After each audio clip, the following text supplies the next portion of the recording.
तो आज की जो कहानी है ना, वो बहुत ही सीधी सादी है, लेकिन यकीन मानिए दिल को छू जाएगी।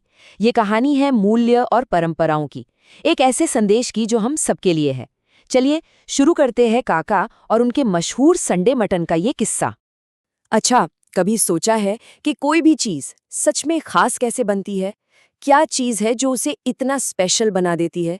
शायद इसका जवाब हमें एक छोटे से गांव और वहां के एक प्यारे से बावर्ची काका की इस कहानी में मिल जाए।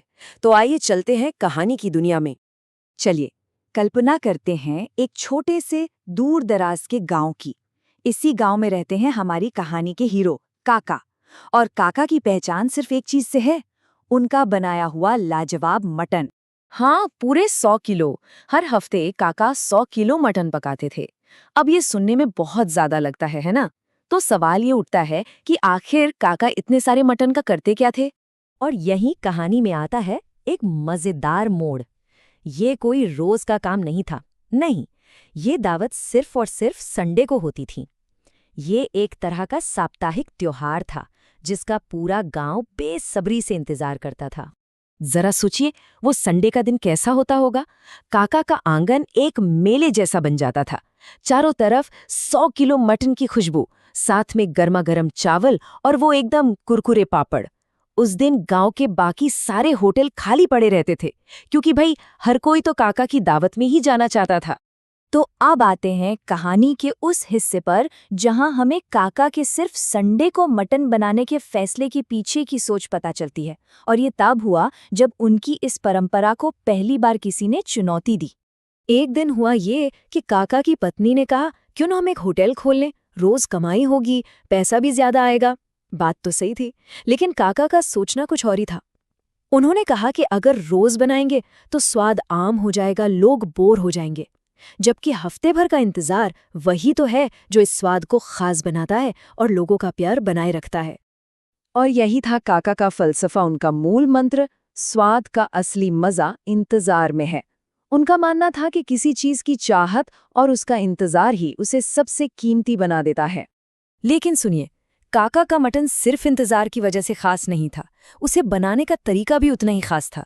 वो खड़े मसालों को ताज़ा ताज़ा सिलबट्टे पर पीसते थे, अपना एक सीक्रेट खुशबूदार मसाला मिलाते थे और फिर उसे लकड़ी की धीमी आंच पर पूरे 2 घंटे तक पकने देते थे।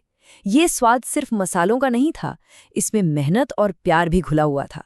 अब कहानी में एंट्री होती है 2 बिल्कुल अलग अलग लोगों की जो काका का राज जानना चाहते हैं।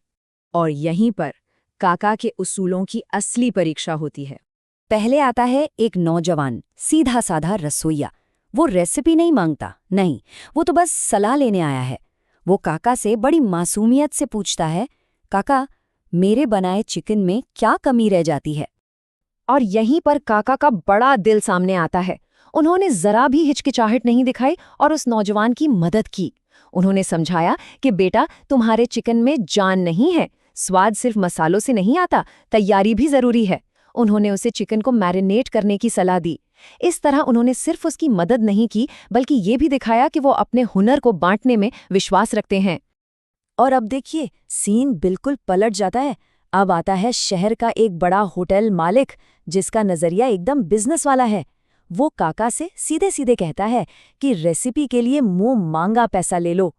लेकिन काका का जो जवाब था ना, उसने सबका दिल जीत लिया। उन्होंने साफ साफ कह दिया, स्वाद पैसों से नहीं बिकता, ये कोई सौदा नहीं है, ये एक एहसास है। और अगर ये राज कभी किसी को मिलेगा तो वो उनके अपने गांव वाले होंगे, कोई बाहर का व्यापारी नहीं। ये उनके उसूलों की जीत थी। तो ये बड़ा वाला टकराव तो खत्म हो गया। अब माहौल थोड़ा शांत है, थोड़ा सोचने वाला है। काका और उनकी पत्नी बैठे एक बहुत जरूरी सवाल पर सोच विचार कर रहे हैं। उम्र तो बढ़ रही थी और अब दोनों को एक चिंता सताने लगी थी। हमारी ये विरासत, हमारा ये स्वाद का राज, इसे आगे कौन ले जाएगा? हमारे बाद इस अनमोल परंपरा का क्या होगा? और यही कहानी अपने आखिरी पड़ाव पर आती है, जहां काका की इस मुश्किल का हल एक ऐसी जगह से आता है जिसके बारे में किसी ने सोचा भी नहीं था। एक सुबह की बात है, उनके दरवाजे पर किसी ने दस्तक दी। दरवाजा खोला तो देखा बाहर एक दुबला पतला भूखा सा अनाथ लड़का खड़ा था। और बस यहीं से कहानी के सबसे दिल छू लेने वाले हिस्से की शुरुआत होती है। काका और उनकी पत्नी ने एक पल भी नहीं सोचा। उन्होंने फौरन उस लड़के को अंदर बुलाया और उसे खाना दिया। उनकी दयालुता देखिए। उन्होंने उससे चावल और रात का बचा हुआ मटन परोसा।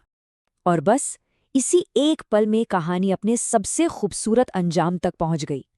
काका को अपना वारिस किसी सौदे में नहीं, बल्कि दया और करुणा के एक काम में मिला। उन्होंने उस अनाथ लड़के को सिर्फ अपना बेटा ही नहीं बनाया, बल्कि अपनी सबसे कीमती विरासत, अपना वो सीक्रेट, उसे सौंप दिया। एक ऐसे इंसान को जिसे इसकी सबसे ज्यादा जरूरत थी। तो सवाल ये उठता है कि काका के मटन का असली सीक्रेट इंग्रेडिएंट, मतलब वो असली गुप्त सामग्री क्या थी? कोई खास मसाला था, या फिर प्यार, इंतजार, उदारता और परंपरा का वो अनमोल मिश्रण? इसका जवाब मैं सोचने के लिए छोड़ता हूँ।